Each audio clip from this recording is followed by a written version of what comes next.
Hey guys, welcome back to my channel. This is Lavanya. ఎలా ఉన్నారండి అందరూ? Hope you are doing good. ఈరోజు video వచ్చేసి puri matar paneer curry recipe చూపించబోతున్నాను. ఈ రెసిపీలో కర్రీకి నేను ఆనియన్ గార్లిక్ యూజ్ చేయకుండా చేస్తున్నాను. సో ఇక మరి మనం ఈ రెసిపీలోకి వెళ్ళిపోదామా? ముందుగా జీడిపప్పు అలాగే కర్బూజా గింజలు ఒక 1 అవర్ బిఫోర్ వాటర్లో వేసి నానబెట్టుకోవాలండి. మీలో ఎవరైనా ఫస్ట్ టైం నా ఛానల్ చూస్తున్నట్లయితే please like, share and subscribe.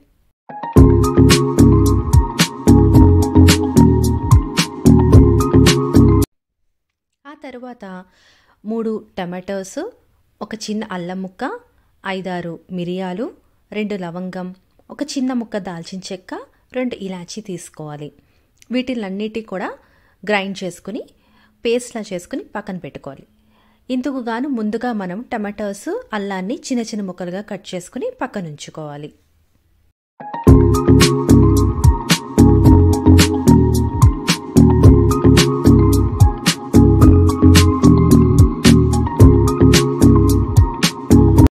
ఆ తర్వాత ముందుగా స్టవ్ వెలిగించుకుని కడాయి పెట్టుకోవాలి. కడాయి కొంచెం వేడెక్కిన తర్వాత మనం ఫస్ట్ చేయాల్సిన ప్రాసెస్ కసూరి మేతి తీసుకోవాలి. కసూరి మేతిని ఒక పిసరు వేయించుకుని దాన్ని గ్రైండ్ చేసుకుని పక్కన ఉంచుకోవాలి.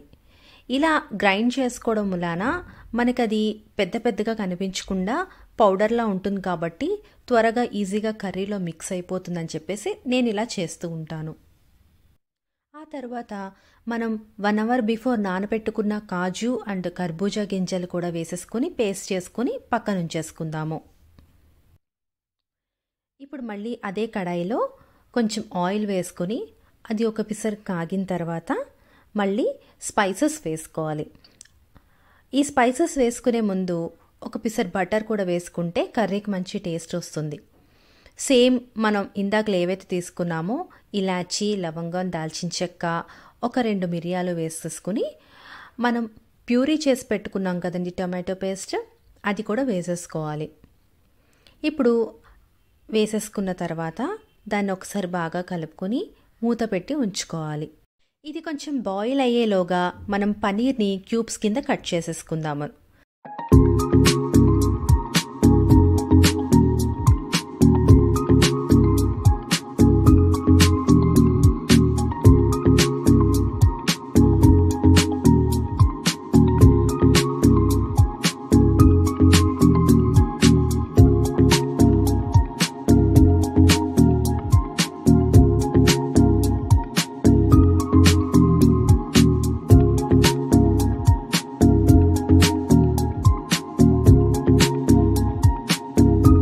పనీర్ని ఇలా చిన్న చిన్న పీసెస్ కింద చేయాలని ఏం లేదండి.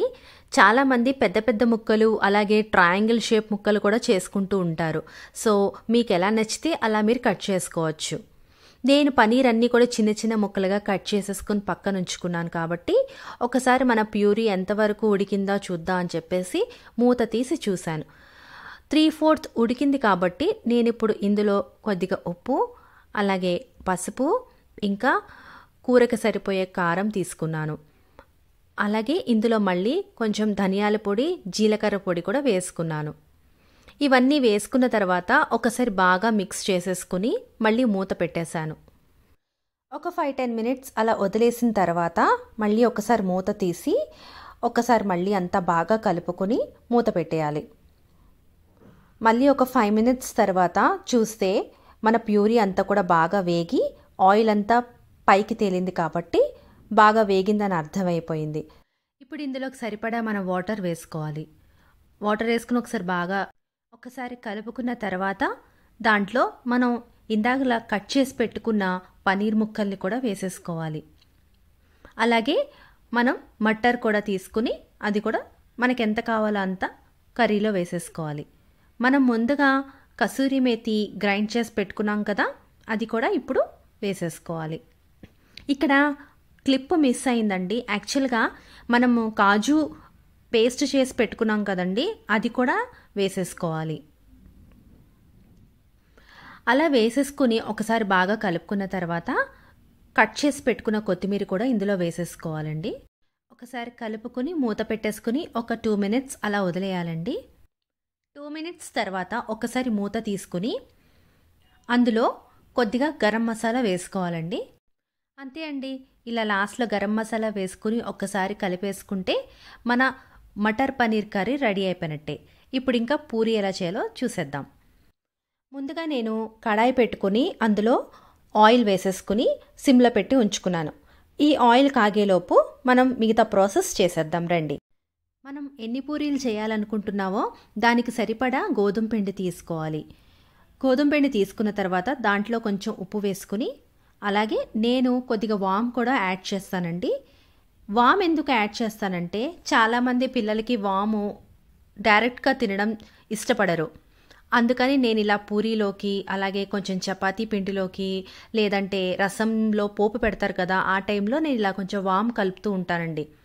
ఇలా ఏదో ఒక రకంగా కడుపులోకి వెళ్తే డైజెస్టివ్ ప్రాబ్లమ్స్ రాకుండా ఉంటాయని నేను ఇలా చేస్తూ ఉంటాను. దీనివల్ల టేస్ట్ ఏం చెడిపోదండి. కావాలంటే మీరు ఒక్కసారి ఇలా వామ్ వేసుకొని ట్రై చేసి చూడండి. టేస్ట్ అయితే చాలా చాలా బాగుంటుందండి. మా ఇంట్లో వాళ్ళందరూ కూడా ఈ వాము పూరీలు చాలా లైక్ చేస్తారు. అందుకే నేను అప్పుడప్పుడు ఇలా వాము పూరీలు చేస్తూ ఉంటాను. సో ఇంకా పిండి బాగా కలిపేసుకున్న తర్వాత మెత్తగా ఉండలు చేసి నేను ఇలా పక్కన ఉంచేసుకున్నానండి. నాకు ఎన్ని ఉండలు కావాలో అన్ని ఉండలు పక్కన చేసి పెట్టేసుకుని ఒక్కొక్కటి ఒత్తేసుకుంటానమాట. ఇలా ఒత్తేసుకుని ఇవన్నీ కూడా పక్కన తీసి పెట్టేసుకుంటాను. అన్నీ ఒత్తేసుకుని ఒక ప్లేట్లో పెట్టేసుకున్న తర్వాత ఒకటి తర్వాత ఒకటి వేయించేసుకుంటే అది చాలా ఈజీ ప్రాసెస్లా అనిపిస్తుందండి నాకు. ఒకటి తర్వాత ఒకటి వేయించి మళ్ళీ ఒత్తుకుని మళ్ళీ వేయించే అదేమిటో ప్రాసెస్ నాకు చాలా పెద్దగా అనిపిస్తుంది. ఎందుకో నాకు ఈ ప్రాసెస్ చాలా ఈజీ వే అనిపిస్తుంది. సో నేను అందుకే ఎప్పుడు కూడా పూరీకి అన్నీ ఒత్తేసుకుని పక్కన పెట్టేసుకున్న తర్వాత ఇమీడియట్గా టకటక వేసేస్తూ ఉంటాను అనమాట. సో ఇక్కడ ఆయిల్ కూడా బాగా కాగిందండి. ఇంకా నేను ఒత్తి పెట్టుకున్న పూరీలన్నీ కూడా ఒకటి తర్వాత ఒకటి వేసి వేయించేసుకుంటున్నాను.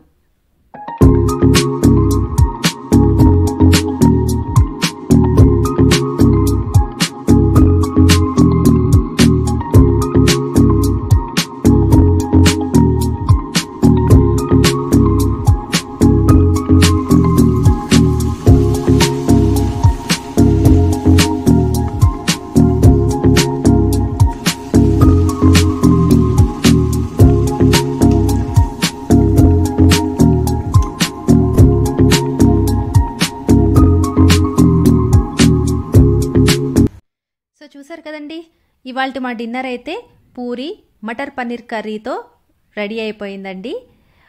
కీరాతో తినేస్తే ఇంకా అమోఘం అని చెప్పచ్చు. సో ఈ వీడియో కనుక మీకు నచ్చినట్లయితే please like, share and subscribe. మళ్ళీ ఇంకో వీడియోతో మీ ముందుకు వస్తాను. అప్పటి వరకు take care guys. Bye bye.